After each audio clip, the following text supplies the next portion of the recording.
Assalamualaikum warahmatullahi wabarakatuh. Salam dan bahagia. Mohon izin berbagi koneksi antar materi budaya positif. Bagaimana peran dalam mengamalkan budaya positif? Sebelum itu, mari kita simak koneksi antar materi.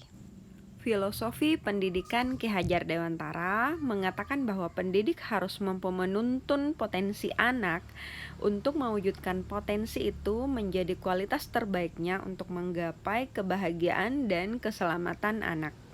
Untuk mampu mewujudkan hal tersebut, guru harus mampu menanamkan nilai untuk dapat memainkan perannya. Nilai yang pertama yaitu berpihak pada murid, selanjutnya reflektif, mandiri, kolaboratif, dan inovatif. Selanjutnya, guru mengambil perannya sebagai pemimpin pembelajaran, coach bagi guru lain, pendorong kolaborasi, mewujudkan kepemimpinan murid, dan penggerak komunitas praktisi. Untuk dapat menguatkan nilai dan perannya, guru dipandu dengan pendekatan inquiry apresiatif, yaitu pendekatan manajemen perubahan lingkungan pembelajaran yang berfokus pada kekuatan untuk menghasilkan kekuatan tertinggi. Pendekatan tersebut dijabarkan dalam langkah kanvas Bagja. Kanvas Bagja berisi penjabaran dari prakarsa perubahan yang diturunkan dari visi. Visi yang kalimatnya seindah dan sepuitis apapun tidak akan mampu terwujud manakala di lingkungan belajar tersebut tidak diamalkan budaya positif. Budaya positif dibangun dari beberapa konstruksi. Disiplin positif seyogyanya terbangun dari motivasi intrinsik, nilai kebajikan universal, dan dunia berkualitas. Untuk membangun disiplin positif, seorang guru harus memiliki paradigma berpikir teori kontrol. Untuk kemudian membangun unsur-unsur yang terdapat dalam disiplin positif tersebut ke dalam bangunan keyakinan kelas. Manakala terjadi penyimpangan pada salah satu poin keyakinan kelas, maka guru mengambil posisi kontrol manajer untuk kemudian dapat menerapkan segitiga restitusi. Segitiga restitusi membantu guru untuk memandu murid menjadi pribadi yang lebih mandiri, bertanggung jawab, dan merdeka. Keempat topik dasar tersebut bermuara pada satu tujuan, yakni mewujudkan profil pelajar Pancasila pada murid. Lalu, bagaimana guru dapat mengamalkan budaya positif dengan konsisten dalam membantu perwujudan visinya? Sementara guru dihadapkan pada tantangan perkembangan IT yang sangat masif, di mana berbagai pengaruh lingkungan media sosial dapat merasuki anak dengan sangat mudah. Bagaimana guru dapat berpihak pada murid? Gadget adalah pesaing terbesar guru di dalam hati murid. Alternatif solusi, guru harus memainkan perannya sebagai penggerak komunitas praktisi untuk membuka ruang-ruang diskusi terkait penerapan budaya positif. Mengharapkan pengamalan budaya positif yang konsisten di sekolah dengan bekerja sendiri tanpa berkolaborasi adalah fiktif belaka. Berikut beberapa penemuan konsep yang menarik bagi saya. Disiplin positif itu sesungguhnya berasal dari dalam diri sendiri. Ia tidak terikat pada aturan eksternal, semua tergantung dari motivasi internal seseorang untuk menggapai nilai kebajikan universal dan dunia berkualitasnya. Teori kontrol mengajak guru membuka pikiran bahwa setiap perbuatan memiliki suatu tujuan, bukan karena terjadi begitu saja. Membuka berbagai sudut pandang baru yang tujuannya bukan untuk mencari kesalahan, melainkan menyelesaikan masalah. Motivasi intrinsik akan membuat seseorang memiliki disiplin positif secara alami. Hukuman melahirkan identitas gagal pada murid. Penghargaan adalah hukuman bagi ia yang tidak mendapatkan penghargaan, terutama ia yang berada di juara kedua. Seorang guru seyogianya berada pada posisi manajer agar dapat menerapkan pendekatan segitiga restitusi, sehingga dapat menuntun dan mendampingi anak menjadi pribadi yang mandiri, bertanggung jawab, dan merdeka. Terdapat 5 kemungkinan pemenuhan kebutuhan dasar manusia pada satu kasus pelanggaran norma yang terjadi pada murid.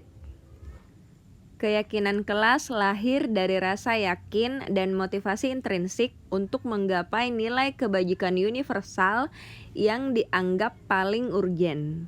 Langkah pertama segitiga restitusi yang harus dilakukan adalah menstabilkan identitas. Hal ini harus dilakukan pertama karena pada tahap ini penentu. Arahan apapun tidak akan mampu didengarkan oleh murid yang kondisi jiwanya belum stabil. Perubahan yang dirasakan, saya menjadi lebih bisa membuka sudut pandang yang baru sebagaimana yang dijabarkan di teori kontrol. Saya mencoba lebih terbuka untuk berkolaborasi dan memberanikan diri untuk memulai diskusi rutin di komunitas belajar hari pertama.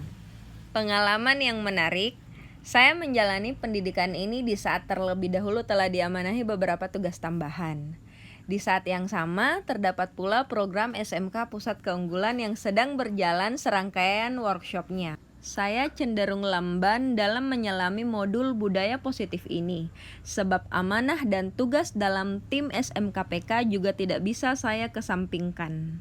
Saya pun tidak ingin melewatkan setiap detail topik ini dan tidak ingin mengumpulkan tugas seadanya, karena pembahasannya sangat saya butuhkan.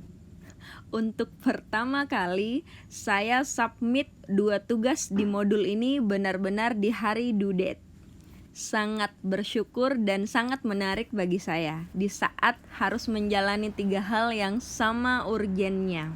Sangat berkesan karena merasa sangat bersyukur dan beruntung dipertemukan dengan topik ini, topik psikologi anak yang sudah lama saya cari dan butuhkan. Juga merasa sangat haru ketika rekan-rekan dan seluruh tim melihat tugas saya yang belum submit. Beliau menyemangati saya. Hal yang sudah baik, saya mulai membuka komunitas belajar hari pertama dengan mengajak diskusi rekan sejawat lingkaran pengaruh saya untuk membahas topik singkat dan mendalam tentang berbagai permasalahan kebutuhan murid, terutama yang terdapat dalam modul budaya positif.